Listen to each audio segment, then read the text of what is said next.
Oh, Well, I need yes. to go first. I'm going to do music and intro. So here we go. When you see this.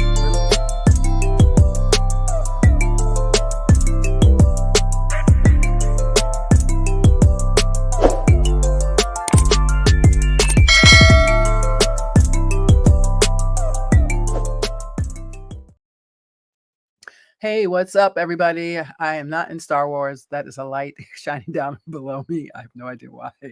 So it just happened. I don't know what to do about it. So anyway, welcome, welcome, welcome, and thank you for watching On the Town with Tanya. I thank you and appreciate you, all my new subscribers. Please do me a favor. I enjoy like making people laugh. I'm a stand-up comedian as well, and because of that, I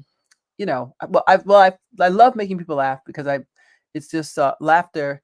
It seems that that's where we often find our best selves. So if you want to inspire others who may be interested in comedy or who just want to know that women are funny too, hit that share button and subscribe, okay? And thank you all to all our new subscribers. Yeah. Today's guest is a seasoned comic who started writing jokes when Robin Williams was sent to Mork and Mindy. Okay, so some of y'all young bucks don't know about that, but we're gonna school you. And she wrote jokes that Joan River actually used and told, I believe, on the Tonight Show. She has performed all over the tri-state area. Please give it up for the lovely Helaine Witt. Hey. Thank you. Thank you. You're lovely, Tanya. You're like a model. You got your lipstick, your makeup, your hair. You're always beautiful. I'm Unlike trying. some of us who didn't get their lipstick together, their mascara. It's okay. Barry Manilow in drag. That's not what I am today because I don't have the makeup on, Barry. I look like him. That's a good one. I never even thought of that, but thank you. Yeah, Oh, you're my hilarious. friend spoke years ago. She said, "You look Mm, like Barry Manilow in drag." That's when I had my makeup on. that's actually a good opener. But I mean, hey, I mean, we can It's all. my opener, all right. We all have our moments. I've got pictures of me when I used to model, and I'm like, if I didn't know any better, I'd say she. So it's all good. It's all good. It's all fun anyway. And here's the thing: you are literally like what they call everybody who's been doing a long time a goat. That you are to me in the comedy world, and especially amongst men or women. I just think you're funny all around. Doesn't matter who I put you against. It's just you're just old school funny. The true definition like of a comedian that can take any situation and just observe it and then boom spit something out that makes your ribs crack up. So I appreciate you. And you deserve to wear your makeup or not. It doesn't matter, okay? Because you've earned that right. Boy, Seriously, I'm serious. You've earned that right. So your beginning of your career, because I've known you through Zooms for the pandemic and through Debbie, but I've never like got to sit down and have a cup of tea, coffee, whatever your thing is, right? So that's kind of sucks. So yeah. this is great for me. I feel like wow, like I'm so honored to have you come on the show and help us out. So what started your comedy writing, and where were you in comedy when Mork and Mindy came out? You know what I'm saying? Like that's. Well, that's a great question. First, I Mm. want to say thank you for your acknowledgement and calling me a goat. That's such a compliment. I know you don't mean bah, bah, that's a sheep, but I know you didn't. I mean, when you're out just living your life, you don't hear compliments, but then you hear a compliment, you're like, wow, is she talking about me? So I appreciate what you said. True. And when I met you, I'm going to go back to something before I answer your question because I want to acknowledge you. My friend George, who passed away at George. Oh, I 89, love. 87, he used to talk about you. He said, "I'm going to be with Tanya. I'm going to be with Tanya." And then Debbie Bossett said, "I'm going to be with Tanya." So you had a reputation before, Oh, your reputation preceded you. well, I thank you, want you to George. know that. R.I.P. to George. He was funny. He was funny. Funny man. Yeah, we're Wow. very close friends. So Uh, you embodied some of my favorite people within yourself. Plus, your foster agency inspired me. And mm, I know we're not talking about that now, but I so admire what you did and what you went through in your life. And then you had a positive spin about it. Like I ended up in what's that town called? Westchester. The way you turn your life around to be positive. thank And I you. don't forget when I hear the term foster care, I think of you, Oh, thank which you. you didn't Thank you. know about me, Thank you. because I I love you. I deal with children a lot. I was a school teacher for my career, and then I did volunteer work for 20 years with children. So anyway, separate from that, I'll now answer your question because that's why you had me here. 20 minutes is over. Oh, come on, Elaine, answer. It's okay. But what happened was I got divorced and I got there were cutbacks in teaching in New York City. So Okay. between my divorce and having the same friends and distancing myself, Mhm. there was a call to go to San Francisco to wear flowers in your hair in those days in the late 70s. And my best friend moved and said, come out here. I started a new life. So there I am in San Francisco walking down the street Mhm. after work. I got myself an office job where I said, no stress, just do the work, and then you'll be free at night in a new life. That's where my head was. Okay. So I'm Right. walking down the street, Clement Street, and all of a sudden, this guy in a leisure suit, a leisure suit was a polyester sleazy looking suit with a shrivelly shirt and grease slicked hair. His name Mhm. was John Cantu, in front of the Holy City Zoo. And Mhm. he said to me, oh, he was a barker. And he said to me, Oh. comedy, comedy, comedy, come to the comedy club. And it was the farthest thing from my mind, but he said, come in. So Mhm. he said, go on the stage. And I stood there. I'm telling you, there was no reason for me to even be there, but he said, look around. And by the time I walked out, Tanya, I Uh-huh. had a improv class signed up. I signed up for a comedy writing class Mhm. and stand up. So he Wow. said to me, there's a book at the library where you Mhm. could look up any of your favorite comics and write jokes for them because he did that. He did Really? that a lot. Wow. So I tell the youngsters there used to be books in a library, ladies and gentlemen, books. You remember that? What's that? And it was a reference book, and it had Joan Rivers' manager's name. And he told this John Cantu said, send him a query letter saying, what does she need jokes for? Now, Joan Rivers was replacing Johnny Carson. So every night she had 5 or 10 minutes of monologue. She needed a current event every word out of her mouth, Mhm. all 10 minutes. Mhm. So one day I got a pink envelope and Mhm. it was a list of the subjects that she needed jokes for. And it was like the happiest day of my life. And I had an office job, as I told you, and I just sat at a Selectric typewriter. I know you're Awesome. not as old as me, Tanya, Yes, but I know. typewriters used to be clunky. But when the Yes. Selectric had the ball, you could type fast. It was Mhm. electric. So at my lunch hour, I would just start thinking like her because I had her album. Her Mhm. album had come out, and my friend Bob Reynolds and I just channeled her. Like after you listen to her album, you start thinking. You're walking down the street, you start thinking like her. And that's Ham what job. happened. And I just sent jokes like Liz Taylor is so fat. And of course, these days you couldn't get away with being so mean.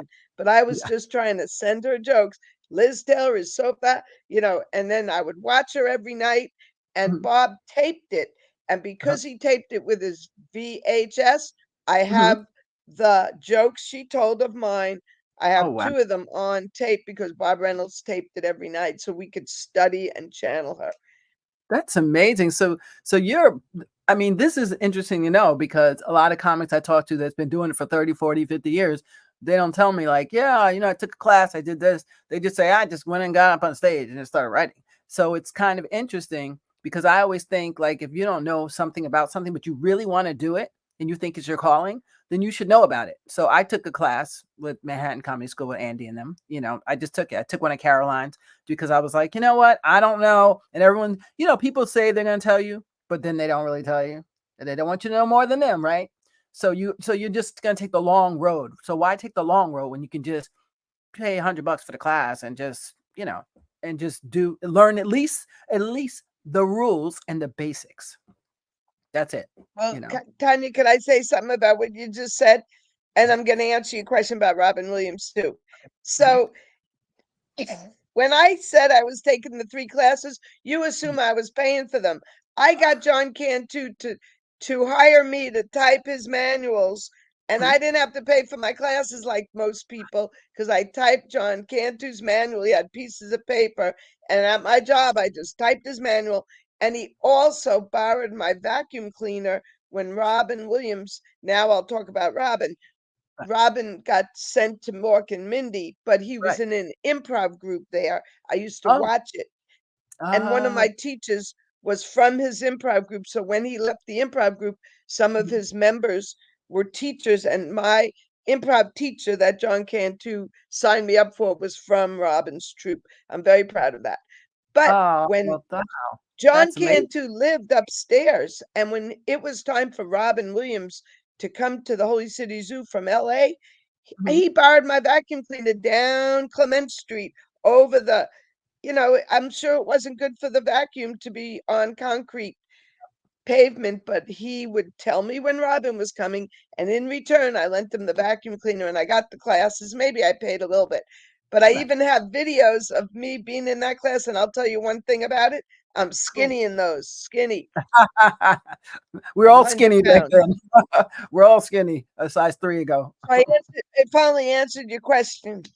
Yes, you did. Well, did seeing, like, okay, so from the first time that you saw comedy or knew that that was your gift, when was the first time before that? You know what I'm saying? I didn't, my friends and I in San Francisco, I had a ball. We were silly. Mhm. Never did I ever think of, okay, I'm going to back up. In college, we had to write a report about a group. Okay. So I picked Weight Watchers because they had meetings in my parents' neighborhood where I lived. Okay. So I go to Weight Watchers, and when it was time to report on, because it was speech class, did I say that? Mhm. Right. I made 3 jokes when I was making my Weight Watchers speech. Instead of Mhm. just saying Weight Watchers was invented, created by Gene Niditch in 1902. No, I was like I was the leader of the Weight Watchers group, and that was the first time I did anything that I knew of funny, but I Mhm. didn't say I'm going to do comedy. I'm telling you, it was the farthest thing from my mind until John Cantu was barking for me to come into that room. That's so funny. And barking, that's the And thing now. Tanya, famous comics got taken, like I got to see them, and then they got whisked away to Hollywood. Dana Carvey, Rob Schneider, Kevin Neal, and Kevin Meaney. It was just ironic that I was at the Holy City Zoo Mhm. right before they all got taken by the scout. Wow, that's crazy. And now I notice, if I rewind back to comedy, it was all men, very few women. Like, I probably can name almost any woman that was in their 50s and in the 60s, or I probably could guess it, like do a good guess. So that to me was like, I don't know if it's like women like yourself who've been around for years, have not become the Dave Chappelle's because of anything other than you weren't a man. That's my thought. It could be wrong, but that's just my thought. Because I mean, you write just as well as any of the other guys. So to me, what else could it be? I don't know. Do you think there's still any kind of sexism in comedy? People feel there is. Mhm. You see that on Facebook. People talk about it. It's not. I don't see it as a problem. I don't even think ageism is a problem. One person said to me, "You're not right for my audience," but Mhm. I think I relate to young people and old people, and I don't walk in a room and go, "Oh my God, they're young." I feel 16 myself. I have a beetle room. I act 12 years old. I'm immature. So Right. I don't have the Yes. ageism or the sexism. I hear stories. In fact, you're right about how many women were there, and they were probably girlfriends also of some of the comics. They were comics, I was and like, one of them, girlfriends. Liz, I'm sorry. yeah, they're I'm sorry. girlfriends, and they were one gal, Liz. I have a joke, She but I ended can't up. tell. Oh, So I this can't tell girl the joke. Liz. Oh, sorry. This girl Liz was ended up at Comedy Central at the very beginning. I think the people from the Holy City Zoo created Comedy Central. So this lady Liz was there at the beginning, and you're right, there were just a few famous, not the Joan Rivers and Phyllis Dillers. I mean the people at the Holy City Zoo. You're right. It was like an old boys club, but they were welcoming of the women, but I think they were girlfriends also. I'm not Yeah, sure of because course I they was were an open welcome. micer. Yeah, Huh? I mean, even now they're always welcoming. Uh, you know what I'm saying? And some girls get more stage time than others, and then they end up marrying them or dating the comic. So you know where I'm going with that. I won't be salacious about it because the truth is, you got to do what you got to do when you're a woman comedy. So fine, I'll take it. Whatever you got to do, I ain't doing it, but you, whatever you got to do, whatever. I'm I'm not gonna. 74, so nobody's asking me. Are you really? Oh wow. Yeah. I'm climbing right behind you. Don't worry. I'll be lucky if I make it that long and still be that funny. And that's what I like about you, you know. And when you pegged it so well. I always when I see you or hear your voice, I'm like, here she comes the teenager. Because you Okay. have that spirit Enjoy. and that I don't know, not but what is it? That life that's needed. I mean, because me and Debbie Baza and somebody else, Bill Cannon when he was doing comedy, some other people, and this is when I first started. Debbie's been doing this for years. So they were like, we're going to the college in New Rochelle. There's this bar, and so all the college kids go there. So my friend was like, oh, we gotta go. So we were like, all right, we're gonna go. So we went, and it was we're all like 50 something year olds and some 60s, and so we're like, oh my god, it was like 19, 18-year olds, 20-year olds, well, whatever, drinking age, I guess, right? Because it's a bar. Well, there was fresh food, but it was pretty much a bar, food and bar. And so we get in there, and the first thought was like, holy crap. But I've worked with teenagers, and I've worked in jails with young people, and I've worked in Right. rehab with young people. So I'm used to young people. Like I like doing the dozens, let's go. You know, and even before comedy, I love young people. So it's not intimidating to me. But when we got in the room, we were like, oh boy. But you know what? We actually were the ones that killed. The young comics didn't. They came up to us and said, "We loved it. It was like something new, and we were learning stuff. It was amazing." And I was like, "Really? Okay." Because I just flipped it to if I was 19, how would I want to hear this? You know, and I was new. I'm still new to compared. I'm really new because I took 4 years off of the pandemic. So I consider myself. It would have been 9 years, but let's take away 4, right? Which is fine. Wow. But the That went point was, fast. it did. I can't believe it. I still look back Well, and I say, "Oh met my." you at Debbie's shows and your shows during the pandemic. Yes, and that was the best part. That was the best thing about the pandemic is how many comics I met, and I was like, "Good, I'm not the only one that's over 30 trying to do comedy." And because I don't feel discriminated against technically, like I know it's there, but I don't allow it. Because if I really feel that strong about it, I'll do like the brilliant Luce Michelle's doing and create my own shows. I'll just create my own shows. I mean, she does it to a whole new level. Like she's eating off of that. Kim DeShields eating off that. Nicole Spain eating off of it. So there's brilliant young girls out here, young, I mean, our age, so everybody's young to me, who are out here saying, you know what? Okay, maybe I won't have to close out the Beacon Theater right yet. So for now, I'll get Uh, the room over here for 300 people, and I'll sell that out. I mean, That's your great. ego's the Well, one. I saw It's the ego Wanda that says, Sykes is what age is she? How old is huh? Wanda Sykes? She Wanda sells Sykes. Beacon. She's actually, I could ask Kevin about her because he opens for her sometimes. Oh, but yeah, she's up there. But look how brilliant she is. I mean, people, you can never say a limit on age, in my opinion, today for anything. For whether you want to model, whether you want to write, whether you want to be a comic, you can't. You put an age limit, and you're living proof of that. If people knew your personality, they'd be like, yeah, there's no age. I mean, it really is. Like you don't think that until somebody who's typical says something like, "Oh, I didn't know you were older to me," or something like that. And I'm like, "Excuse you? Who's older? How you know how old I am?" I really But grill people when they do that. Wanda Sykes has those young children of her wife, so she has young children in her house. And that's great for comedy because then you get to stay hip and you always stay relevant because they're always going to make sure you know what's going on. What are you wearing that for? You look like an old lady. Mama, why is your hair looking like that? Come on, you got to pop those lips, girl. Come on. There's always something going on that I think it helps that I had two daughters they're 8 years apart, but that helped me a lot. And working with young people, oh my God. My first comedy set before I went to comedy school, okay, when I tried to tempt my hand, I actually did good. I don't know why, maybe because it was kids, but I did a show. It was an audience about 300. to a high school auditorium for like 8-year-olds and 7-year-olds. But I happened, Wow. because I worked with kids and toddlers, I knew everything then about them, what games they play, what they like, what game, Barbie, whatever it is was hip. So I happened to hit Fantastic. the mark. Yeah, I hit the mark. But I don't limit myself. And one thing I like about Europe is they don't limit themselves either. I know a lady that's like 72, 72, and homegirl be wearing her little boot heels, jeans, leather jacket, and no, but she looks appropriate, age appropriate, and she looks stunning. I mean, stunning.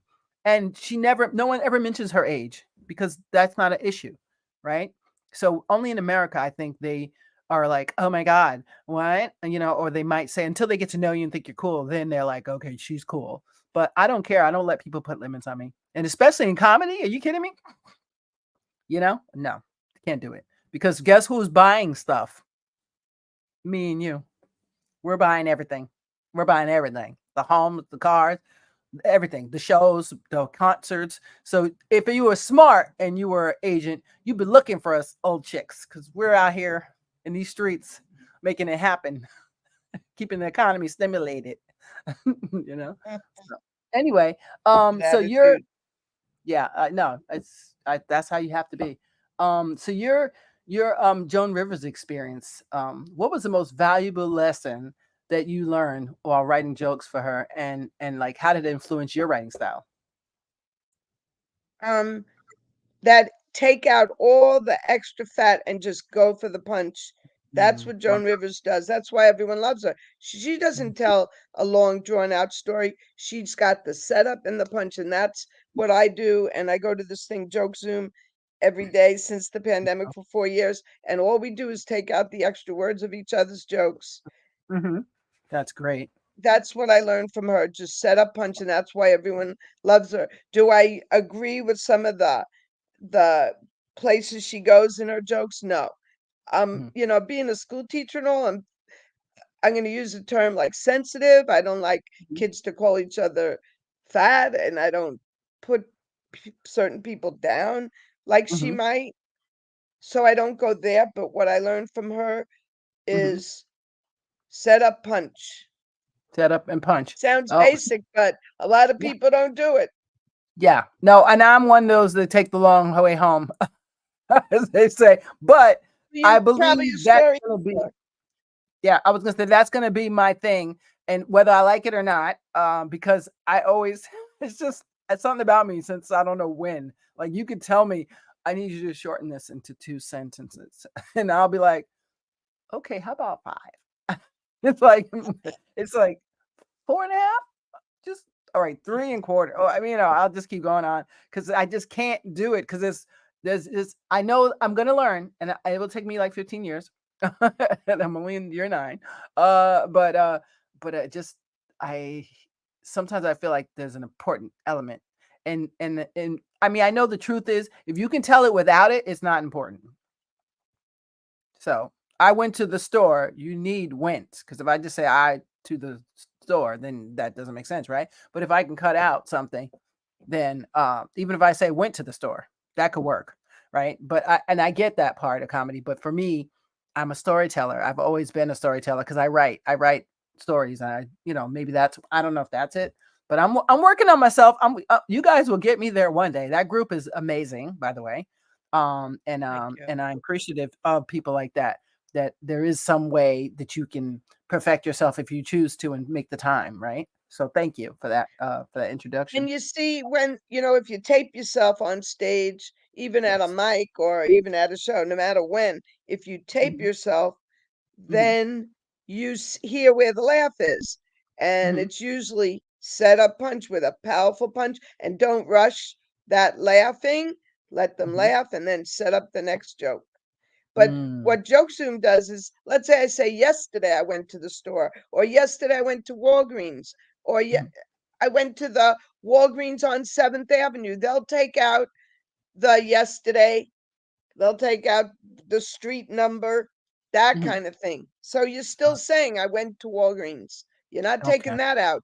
They take out it just Mm, you see on stage where the laughs come at setup punch, and that's what I learned from her. And I also want to say she's was very nice and mhm, generous to people. You heard stories about it, and I've seen it in action.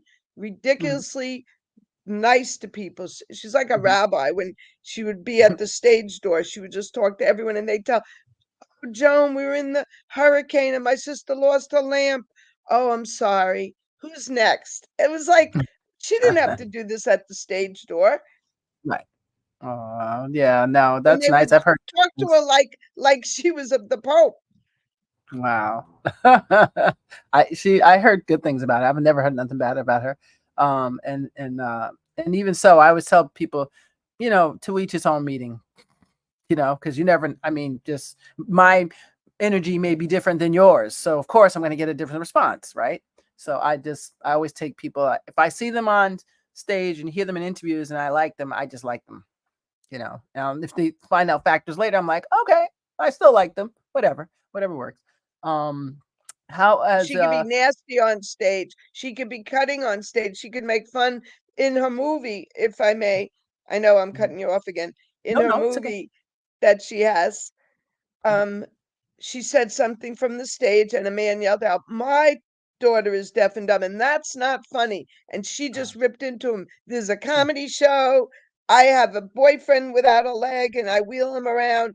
I know what it's like. I'm trying to make life happy, whatever she said, but he mhm. just yelled it out in a theater. Oh my God, no.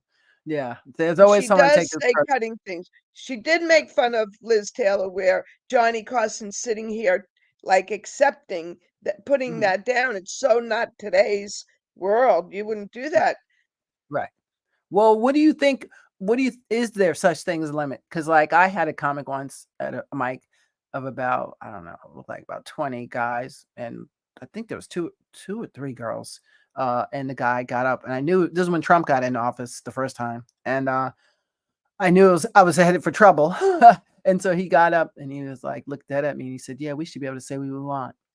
I saw Planet, and you see Planet of the Apes." He looked dead at me. He's right. I'm right in the front of the stage. And I'm looking at him like, I will not answer you that because I see a setup coming and I'm going to be the punch and it's not going to happen. And what did he say? Yeah, I'm going to rename it Planet of the, who, me people, my people. And I was like, your set's over, right? So I hopped up on stage like, it's not, I can't. I know I'm supposed to, but I just can't. So that was another situation. But some comics would say, you should have let him finish. And I was like, well, no, what I should have done, I didn't do. He's lucky because you can't just say, like, you can say, I mean, there's so many things to joke about. Why would you blatantly come up to my face in a time of when that guy was got in office and was being whatever he was? Why would you do that? Like, are you trying to come for me? Like that's how I felt. So maybe I was wrong. I mean, you're a veteran. Maybe you can tell me. No, I would have just sat there and just waited and then got him on stage, which I did get him on stage when I got up. I tried to get him back, but he got kicked out at that point because Wow, he did get kicked out. We well, have it was George incidences. Schultz. Was it George Schultz? Was it George? No, it was another one of my Jewish friends. He was older man who immediately like I felt. He felt like I did. He was like, "That is not acceptable," and we were both like, "It ain't going down, bro." And I got my face. It was crazy, but only I would have never said anything else. And I even let some George Floyd joke go, in another mic, and it was not funny at all. There was nothing funny, but all the comic in me said, breathe, breathe. That's how he's saying it. Don't say nothing. That's not your fight. So I was proud of myself because that normally I'd be like, what did he just say? But I was like, that's not an insult on my people. Okay. So I don't care if he's gonna go for an individual or a thing that happened. It's common knowledge. It's happened. That's his take on it, right? So that's why I thought the difference. But what is the difference? How do you distinguish the difference? I'd like to answer from my experience, Tanya. I'm glad, and I want to say Norman Staley wrote "That's So Right." Thank you, Norma, for listening. Oh yeah. Nice to know you. I want to say that lately we've been having anti-Semitism on stage, and like you said, it wasn't a joke. It's like "fuck the Jews." Are we allowed to curse here? Oh, Like it's "fuck the okay. Jews." I'll just Where's your punchline? I could make a joke about, Jews are cheap or something, and I have my own jokes, but for someone to just stand up and say that, and Linda has that in Portland, she heard it in Vegas, I've heard it in New York, I've heard it on Yeah. Long Island, and I talked to a I've heard young it. fella. I've I heard it. said, I've heard it, but the guy I heard it from was from a Jewish guy, and he told us. He said, "I'm Jewish." I said, "I don't care if your mother was Jesus or Jesus Christ or Lord Saint Sarah Mary. You cannot come up on a stage and tell any audience, because a lot of us have Holocaust survivors in our families. So you cannot come up and talk about, you know, what he was talking about. I don't want to say it because I don't want to traumatize anybody, but what he was saying was just horrific, horrific. And there was actually a couple of the young dummies in there laughing. I was like, what is so funny about that? Holocaust jokes, and it's funny, some Holocaust jokes, like Joan Rivers had some. She said she Yeah. went to the souvenir shop at Mhm. Auschwitz, and she got a clock, a watch, and what time it was with Heil Hitler. But that's not That's fuck the different. Jews. I That's mean, different. where's the joke? Yeah. You're Yeah. just getting That's people different. who hate Yeah. Jews to laugh in this lifetime. So I went up to the kid because you asked me how far do you go. I went up to Good the for you. kid at the end, and I was with a Mhm, comic that happens to wear a yarmulke. We were both there, mhm, and I said to mhm. him, "Must you make jokes like that in this climate?" It's when everything started a few years Right. ago. So he Mhm, goes, "Lady, you didn't know that even all these years before I was born, they had mhm, this anti Semitism, but because of social media, you were blind to it." I said, "Excuse me, I don't agree with you. mm. I've been here a long, long time and it wasn't this bad. And I'd appreciate you not tell jokes because I would never say fuck the." And then I said another Uh-huh. group of people. And he was horrified, like, "I can't believe you said that." And I said, Right. "That's my point. You're not horrified to say what you said, but it's Mhm. horrible for me to say what I said. Exactly. Oh, I this would was never worse say than it." that. And then I said, Yeah. Yeah, but let's just say he was making fun of ovens and all that whole thing. Yeah. I was like, "What you're wait, you're telling me that I mean, I literally got him blocked from a lot of stuff for a while. He called and "Oh, apologized, you but did?" I was like, "Oh yeah, I wasn't playing. I was not playing. I know way too many Holocaust survivors. Nope, we're not playing those games. I don't play. I'm one of the people that's right across the board. You know what I'm saying? If you come from my people, I'm coming for you. If you come from somebody else's people that I love and cherish, I'm coming for you too. So I mean, you know what I'm saying? Like I have my things that I'm like, okay, Mary over there is doing whatever. And I'll call Mary out on it, but I don't just lump it to everybody. And I'm not, no, I'm not a fan of that. So well, that's good to When hear that you had a moment that you had when to, I said let me correct this. when I said to him, would you ever say in your Mhm. wildest dreams, fuck the," and I said Right. that other group, and one of Hmm. them was sitting right there, and he was horrified that I even said it. Well, that's my point. You would never say that, so don't say it. And I asked you not to. I asked you nicely. In this climate, could you not say that? I have jokes about Jewish people being Right. cheap, and my friend Selma said, "Could you not tell that joke? Could Right. you not put that stereotype in right now? Could you tell a different joke?" Right. Right. I get it. And there are some that you have to like, oh, let me just tweak that a little bit. And that's cool. But some comments be like, I don't care what it is. That's what I don't want to say, and I'm gonna say it. I don't care who it offends, and I don't care. The more the merrier. And I got some that poke it to you. They poke it because after that was done with the guy with the he's gonna make black people, he's gonna rename Planet of the Black People. Yeah, that was his joke. I was like, huh, where's the humor? Huh. Oh, I know the humor. The ape gets up and beats you. You know, like I mean, I had humor for all day, but he didn't think that was funny. And it was just I don't know. It's just when do you just sit there as a comic uh and an audience and say this is I mean if you're paying then that's fair game. You already paid, you know what you're paying for. You signed up for Dave Chappelle or Susie Mary whoever. I think you paid for them. So whatever they say out of their mouth, you paid. You got to just sit with it. Like I wouldn't if he was in the middle of a show that I paid for. That's my fault if I didn't research him. That's totally my fault. I have no one to blame but myself. So I'm not going to do that in the middle of a show. But when I'm at an open mic where my time is valuable, and he's devaluing my time and people. I was like, no, we're not doing that, bro. We're not doing that. He was not happy with me. And he's done the joke, but you know who he was doing it to that was going over so nicely with? He was doing it to a group of people that were, I call them, you know, some people just laugh because they're like, it's like someone making a, how about this? It's like someone making a black joke and I'm the only black girl in there. And I just, instead of saying after, listen, that was really annoying. I don't know what your audience feels about that, but I feel some type of way. So instead of me standing up and saying, you know, you're really going to take some people off with that. Keep saying if you want to, but you might get knocked, you know, knocked out or something. I don't know. I mean, you know, that can go left. And you've seen comedy shows where a guy got hurt. A few people got hurt like a few years ago because they were saying what they wanted to say. So you can say it, but there's consequences sometimes, right? And Yes. you know, you have to know as a comic to me when to hold up and when to restructure, right?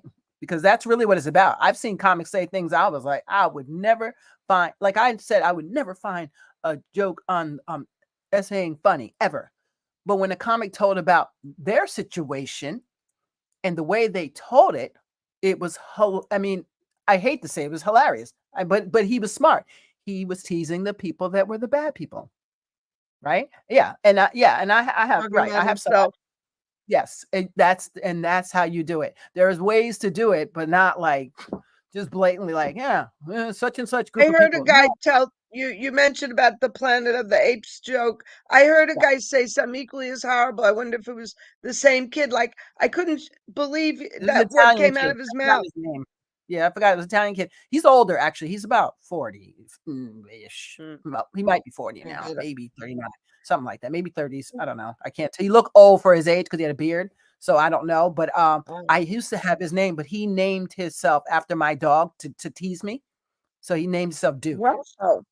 Yeah, he was like That's literally great. trying to torment me. I was like, "You're lucky my brother's not alive, bro. You're just lucky. You lucked out. You better be thanking God for taking him early, because that's something that he would have been like, oh no, you know. So he lucked Wow. out.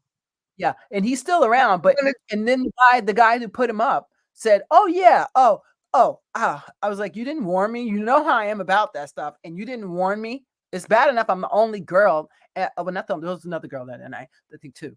But the only African American there, really, you know what I'm saying? That I don't care about because I love all the guys, so I don't even care. I don't care about that. But I mean, that's a thing, right? But then you know a guy's coming who wants to talk about race, and you think you tell him to go up and just go ahead and try his thing out? Really? That's smart. So I stopped being friends with that person because I was like, that's the kind of things you do. Nah, I'm not messing with you because you're showing me who you are. I believe you. You know, you know he's a race person and he likes to pick, you know, and he said, oh, he's just being like, you know, a few people, Andrew Berg and some other people. He's like being, I said, well, he's not there yet. That guy's been doing it 15 years. I've heard him. And he's so clever. One of the guys, he's so clever that even as a black person, he said jokes that I had to stop say 20 minutes later. Wait a minute. You know, wait, hold up. What did he say after the show's over and it's booked and gone? You know, that's how clever he is. There's a difference. You can't be a new comic coming out. I don't think. But anyway, so I digress. It's okay. I'm glad I asked each of my comics that, for someone like you who's been in this a while, it's nice to hear that. Yeah, there's those moments, but this is how you approach it. You know, just wait till after or whatever. So I appreciate you for that. Well, I For passed answering him a note. I passed that. that boy a note as a young boy.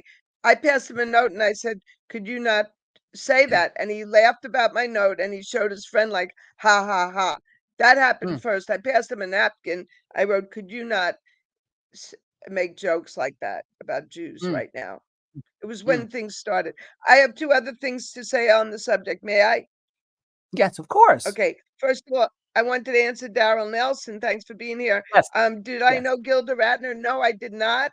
Um, I was very much a fan of Saturday Night Live when it first came out. I watched it every week. I bought the books about it, but I did not know Gilda Radner. And of course, I'm a huge, ridiculous fan of hers. And they Me have a too. That movie was my idol. about Yeah. her I saw. Oh, they did? I went, yeah, a few years ago. It was called like Oh Gilda or Dear Gilda, something like that. It was Okay. a documentary. Oh, Maybe I you could gotta see. watch it. Yeah, I Could have I to. Of respond about the race question in two other course, ways? of course, of Okay, course. so Um, I have a story where it involves a group of people, and I'm not exactly making fun of them, but I'm I'm not making fun of them, but someone in the audience, you could tell she kind of groaned. And I usually I don't have people, I'm not like Joan Rivers where I'm controversial or anything. So it bothered Right. me that the joke bothered this lady. And two of my Mhm. comedy coaches said, when that happens, come at them harder.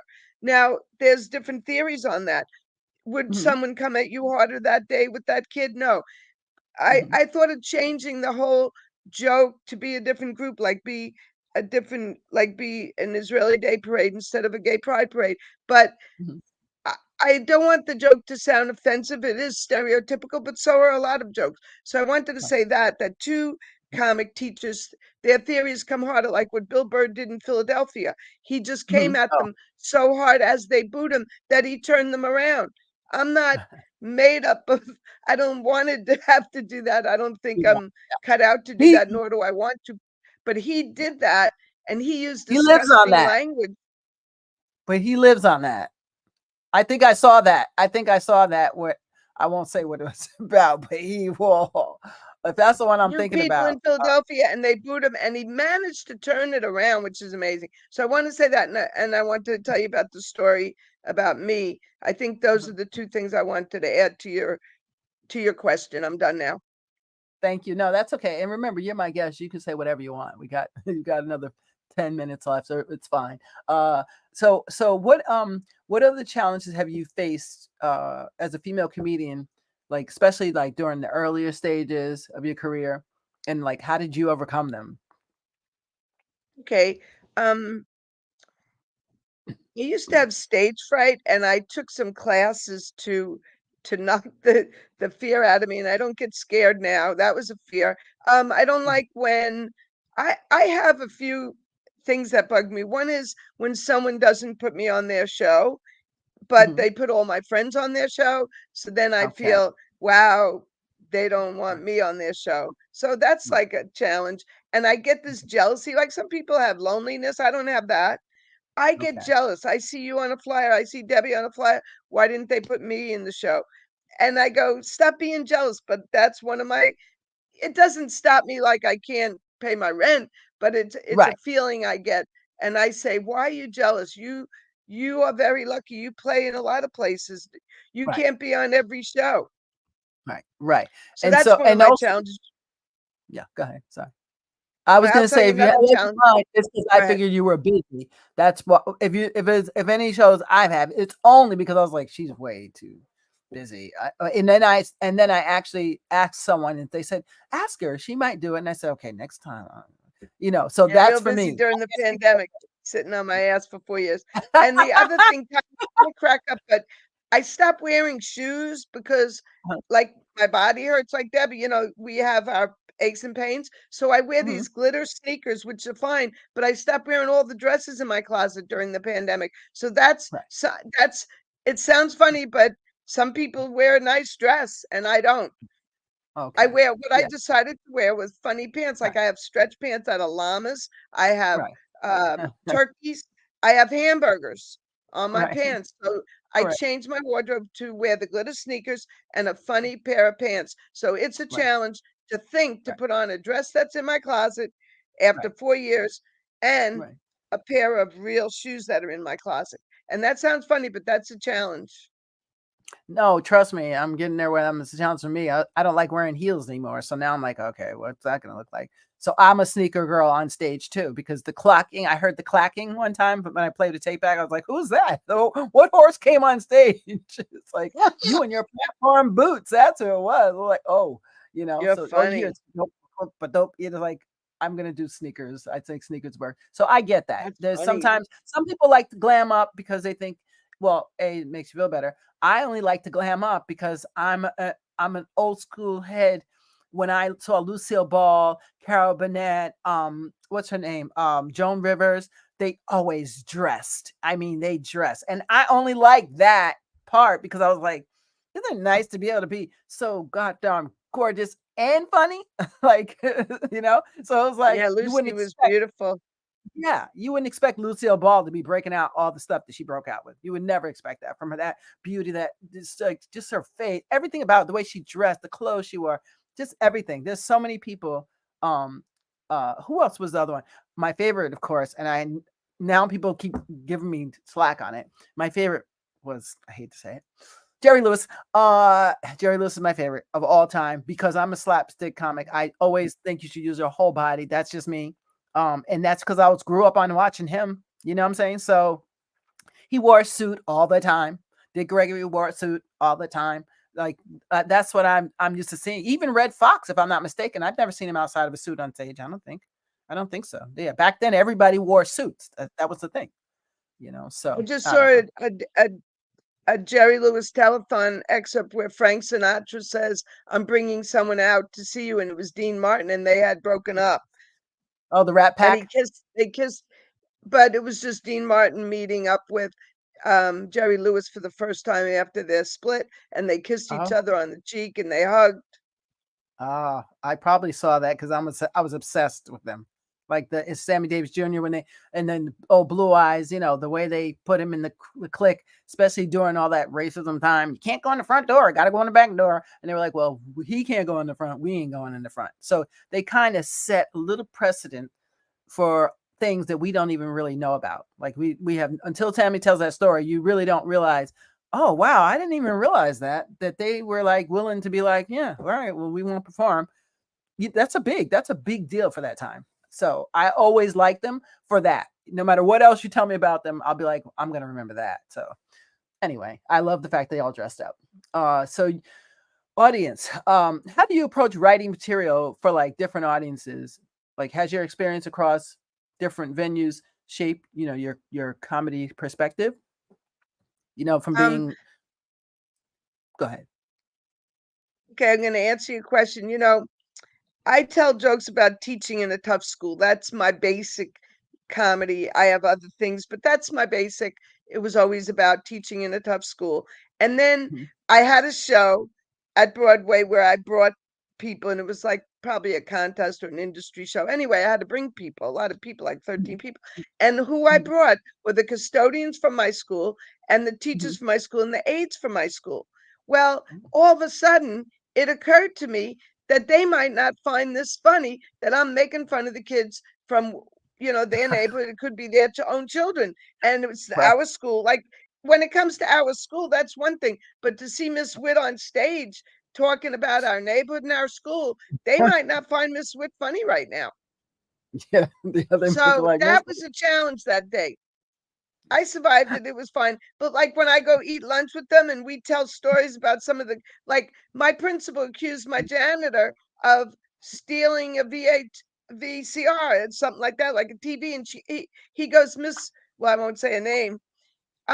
Not for nothing, but he didn't say that. He said, I have 4 TVs in my house. I got kids. We got 4 TVs. I don't need PS 140's TV. And I think that's funny that she said, Gary, did you take the TV home from the auditorium? right, I right. got more TVs than you'll ever have. I get a good salary being that's funny what I just said. I should use that in It my act. is. You But should write as that. far as audiences, I feel like I relate best to like women my age, like when I do wrinkle jokes and Mhm, jokes about losing my hair, but I know where it's going. Like I have mhm, a routine about getting older, and I find that goes well with women mhm. my age, but I could Okay. do young, if there are youngsters in the audience, I You do might, anybody. like I talk about LSD and I'll say that was a drug in the 60s. Like they know that, but I make believe they don't know it. Or I say a book, that's something we Mhm. used to have in the library. Like I do jokes like that to break it down for the youngsters. But do I know Right. the zombie apocalypse and the music of today? No, I don't pretend to know it. Right, right. No, it depends on the audience. I mean, again, it's a blessing that you were a teacher right away because you understand whatever age group you were teaching to, you understand them. So that's all that really takes. Second grade. I, yeah. Second grade. But as far as the Oh, youngsters, oh wow. what? Babies. Babies, not Second babies. grade. Yeah, Second but grade. it sounds like they're babies and they're lovable, but try breaking up fights every day and trying to teach. My I know. friend, the decorator, came to school one day to help me organize because I'm a little, Mhm, yeah, I can't, I save things. And she said, it's a wonder anything gets done in this room ever, mhm, every day. That's mhm. how she felt about my day.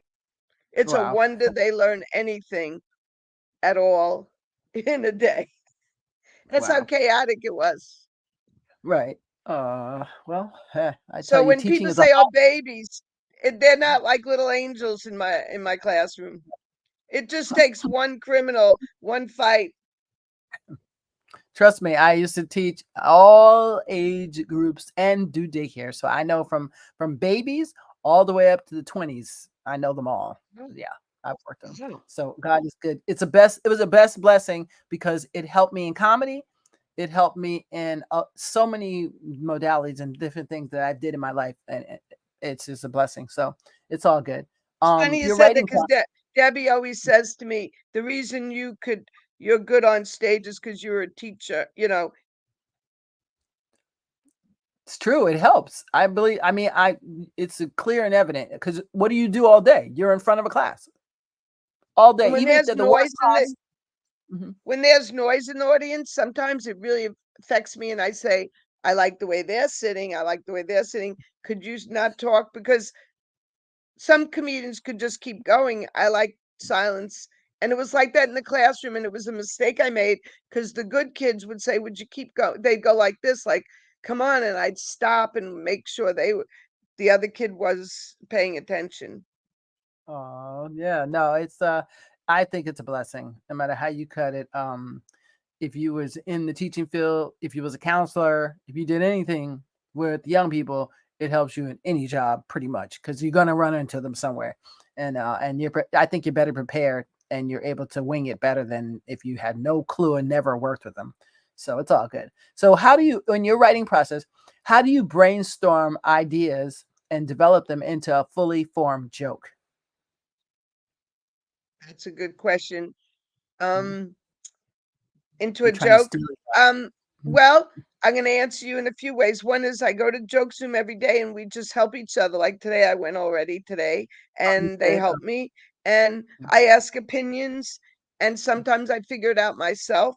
And then I Mhm. pay coaches to, I take classes and I pay one-on-one coaches because I Mhm. am a retired teacher. I say, treat yourself, my apartment's paid for, take a Right. class or hire a coach and she Nice. punches it up and makes it funnier. And you might say, "Oh, Helane's on stage, but she didn't write that joke. Right. George Saltz wrote that joke."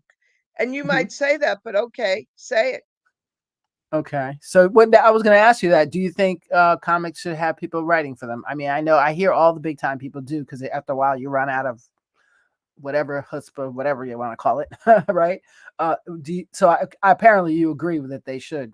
It's okay. It's no You know problem. what? I never run out of ideas or premises. Mhm. I think of them like a person with a ADD Right. probably. I think of things all day long. But to Mhm. make a joke better, my coach punched up my jokes. George punched it up, or my new coach punches it up. And do I think it's right? It would be great if I could think of them myself. But Right. when you're on stage and you get a bigger laugh because you paid someone to help you, Right. well, Okay. Hey, you gotta do. I said by any means necessary for most comics. That's the thing. When I came into it, I was always like, oh my god, people write for people. Is that a thing? And then people are like, yeah, and I yeah. was like, I didn't. I had no clue. So it kind of tainted it for me to think that someone Yeah. I admired and loved all my life. People, just certain people. Like if someone says Dave Chappelle has a writer, I was like, what? He has a what? So I'd be really upset. But it happens, and now I got to just accept it. That okay, he still delivers. It still looks like it's something on fine, And whatever, you know. he probably wrote most of it, but you're bringing up a great point. Do I respect Lane Witt because Vanessa Hollingshead punched up that joke? Oh well. Right, exactly. Okay, I got you. And plus, well, when you're getting paid, hey, I'm gonna sit and give you punch all day long. You can drink all the punches here. I get it. So it's not a personal thing. It's just we're making supposed to be making money. So if that's the case, then why would have I pick and choose? You know? Uh, That's yeah. funny. I might not make money, but I paid George to sit with me all day and just help me with a whole bunch of stuff. And I gave him a Oh, bunch of money at one time, so I didn't have to go up to Audsley 15 times. right. So you can get it done. That's brilliant. I miss George. Wow. He was clever at writing, just very clever, man. I mean, when I first heard him, I was like, what? How old are you? What? Because it's like, it would make sense because to me, if you've had comedy that long, right, even if he wasn't on stage, I would expect a mastermind because now you've seen another turn of events that I haven't seen yet. So to me, like True. I'm okay. Yeah. So anyway, what was I gonna say? Staying relevant. Oh, well, I was gonna ask, when do you scrap a joke? Oh, great question.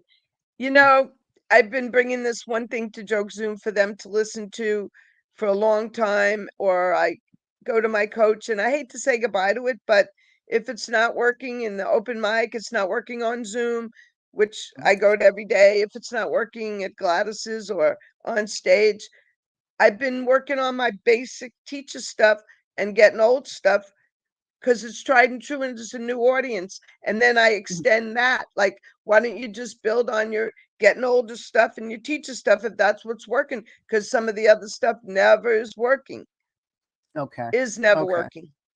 Got Forget it. English, So it's is never and working. that's why it's important to hit the mics and hit everywhere because that after 7 or 8 times, if you're not getting laughs, clearly, time to let go, let go. So we only got a And few more Tanya, minutes, don't but you feel sometimes don't you feel it's in your own head? Like if you're yes, thinking this won't work, you're not giving yeah, it the energy it needs, yes, yeah, the absolutely, punch it absolutely. needs, or the extra act out it needs at the end. Act out help a lot. It does. Wanda I think Sykes acts it out. She says it I and love acts that. it out. Joan Rivers says it and acts it out. Yeah, it helps a lot. Like I'd say Did you sixty see percent. I'm interrupting again. Go ahead. Which one? The Did you last ever one that see she did? Wanda Sykes do the waxing when she talks about getting waxed? And she Yes. walks across the whole stage with that uh, wax paper, whatever they use. She walks across the entire stage with the lady taking it off. Yeah, Oh my she's God. she's hilarious. She's absolutely hilarious. I'm so glad someone turned me on to her. I don't really. I know it's bad to say it's a comic, but I don't really listen to too many comics. I like old school comics, and that's all I like to listen to, which is bad. Right. But I know this bad as a writer, and it's probably why it's taking me forever. But I don't know. I just feel like I don't want anything to um, get in my mind. How about that? So I like to be my That's authentic self. interesting. And I feel like if I'm all listening to this one and he's hot, so I'm gonna try. I've seen comics try to get this because they hear Dave Chappelle, they want to be like Jay. Like if you happen to be that kind of comic, okay, cool. But if that's not your thing, you're more of a Red Fox or you're more of a what's his name? What's his name? I can't remember the guy's name. Oh my gosh. There's so many. Not Robin Williams. Then you can't be sounding like Richard Pryor, right? So it's you want. I think you can only find your voice if you're only just going up and doing you until eventually you either suck so much that eventually you're like, okay, this is not working for me. I've got to either get out or just start practicing more. You know what I'm saying? Whatever that is. But I mean, I'm never gonna give up. I don't care. It takes me 20 years. I'm down. I only got into stand up because I wanted my own late night TV show. That's it. I didn't care about nothing else. I love writing jokes. I love being around comics. I love that part. It's like a second family. But for me, it gave me the late night show, and I still would go out. I still would go on stage. I still would practice because it teaches you about people, and you learn about audiences, and you need to know that as a host. So it's relevant. Whatever. So okay, I only got 1 minute left. What's my last question for you? Oh man. Okay. I was gonna ask how do you two questions. How do you make materials stay relevant, especially with things changing cultural and social issues right now? Um yeah, I'll ask that one last. I hate to ask. Uh I have two more questions, but I'm gonna see if we can squeeze them in. Go ahead. Are you allowed to stay on extra? Of course. Yeah, yeah, yeah. Of course. Of course. Yeah. I will do an extra 2 minutes. Go ahead. Well, let's go for it. Go for it. Because I mean, come on. I'm got gold in front of me. I'm not going to go and, you know, I'm taking Sweet. advantage of it. Okay, I'll answer your question. How I keep it relevant. Okay, so I have a joke I wrote back in the day in Mhm, 1979, and I say Rin it. Oh, it's this enlightened dog, and mhm, he channels Rin Tin Tin. Well, Rin Tin Tin is from the 50s, so then I say he channels Lassie, but Lassie's gone. Then I say he channels Scooby Doo. He channels Clifford. He channels Snoopy. mhm, So instead of using the newest dog, I want to mhm, try every dog and make that the joke that I'm using all the decades of dogs. So that's how I mhm, make it relevant. I could just say Snoopy, but not mhm, me. I'm going to say every dog. If it gets a laugh, I'll do it. If it doesn't get a laugh, like you said, 8 times, maybe I'll just mhm, say Snoopy. So that's how I make it relevant. One of my jokes mhm. was the dog goes to poop scoop rallies. Well, guess what? Poopa scoopa laws are now part of life. So that joke is irrelevant. Poop Right. scoop rallies. There are no rallies. We beat the law. Now you got to pick up from your dog. But that's Right. funny too that I wrote the joke in before they had him. So I can make Mhm, that a joke. mhm. Wow. Yeah, you oh well, you're just good. I mean, you're observant too, as it just as a human being. Even if you weren't a comic, something tells me you walk in the room and you're like, "Ooh, doo, doo, doo. Okay, I got this." Right? Some people are not observant, so that's why it takes us longer, whatever. But you're observant anyway, so that just helps. I think that helps write a better joke if you're able to And I think shorten it. I'm cynical and sarcastic. I see I'm sarcastic about everything. Did you ever see Hmm. the headline in the in the New York like Daily News or the Post? It's so sarcastic. Hmm.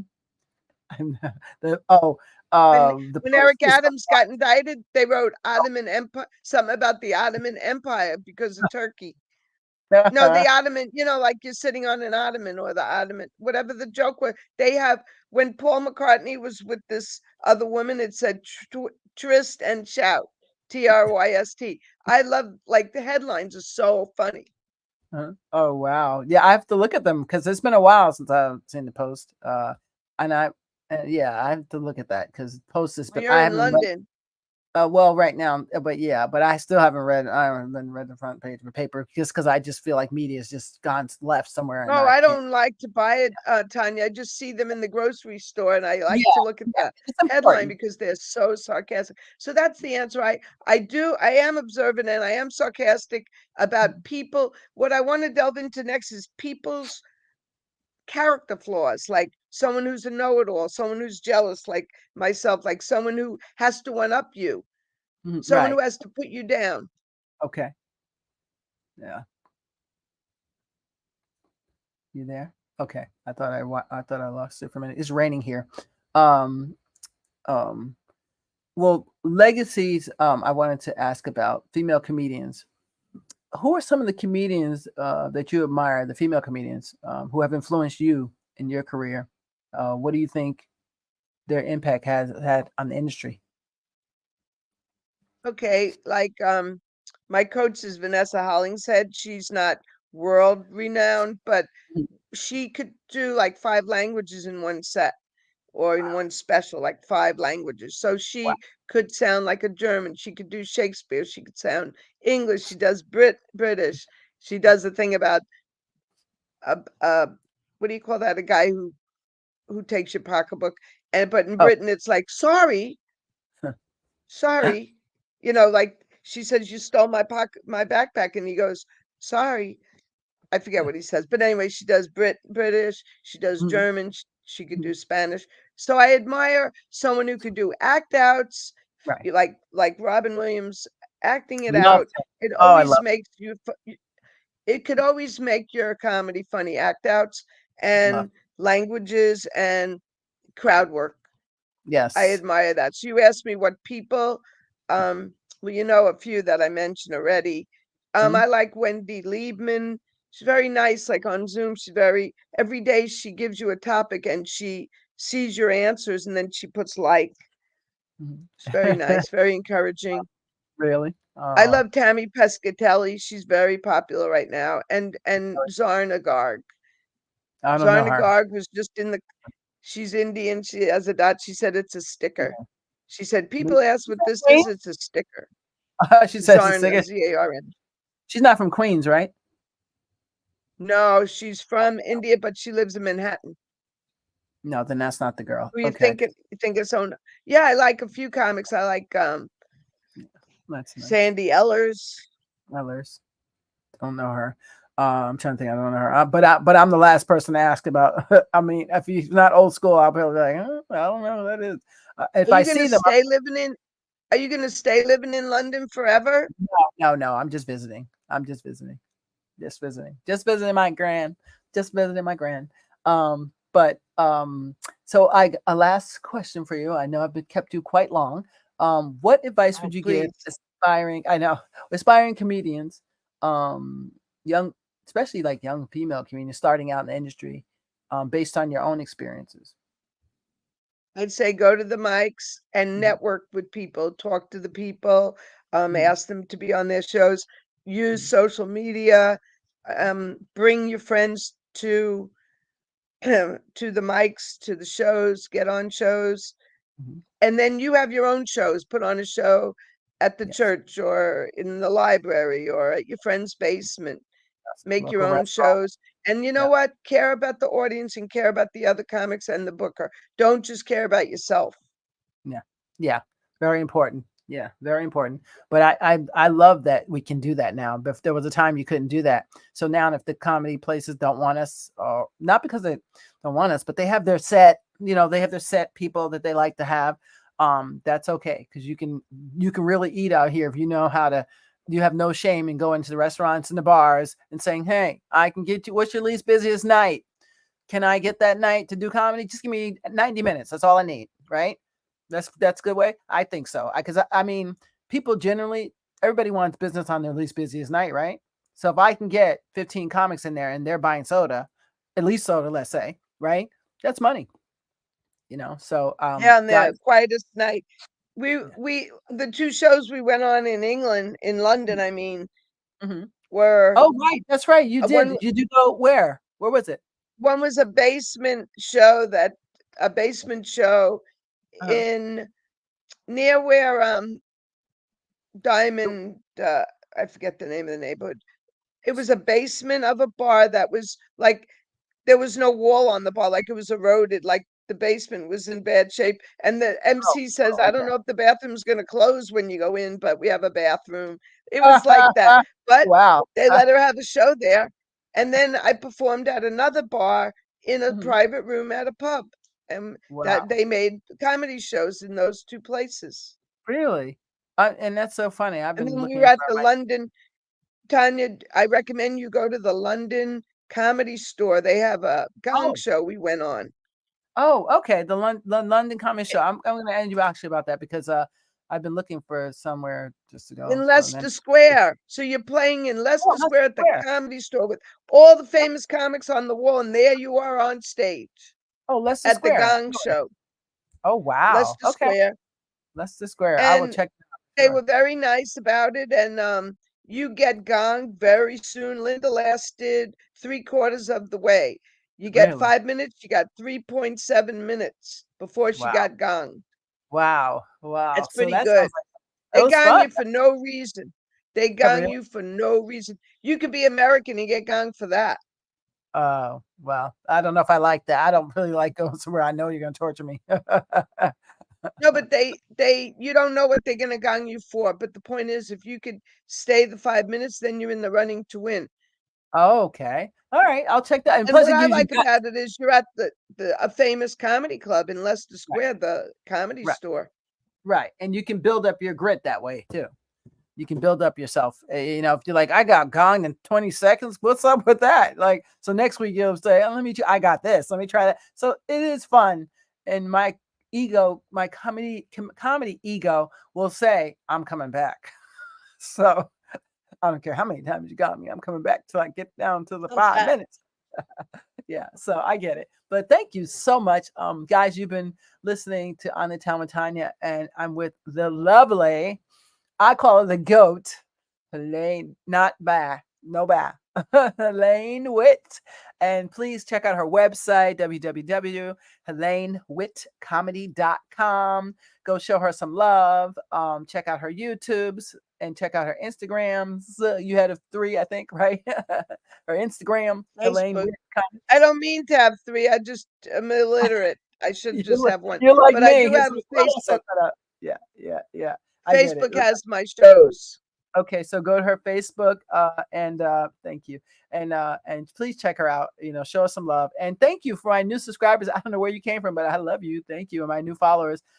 I don't know why Facebook has put me under major stress and gave me serious You know why? Because I anxiety. put it on TikTok. I put it on TikTok and I friend everyone that moves on TikTok. I don't know where they come from. I just press join, join, join, join. So you got yourself 400 new TikTokers that I don't know where I got them from. That's great. I do. I I love just press, I just go like this and I it. have them join me and I put your show on. That's the fun. That's the funnest part about social media is like you just guess this stuff.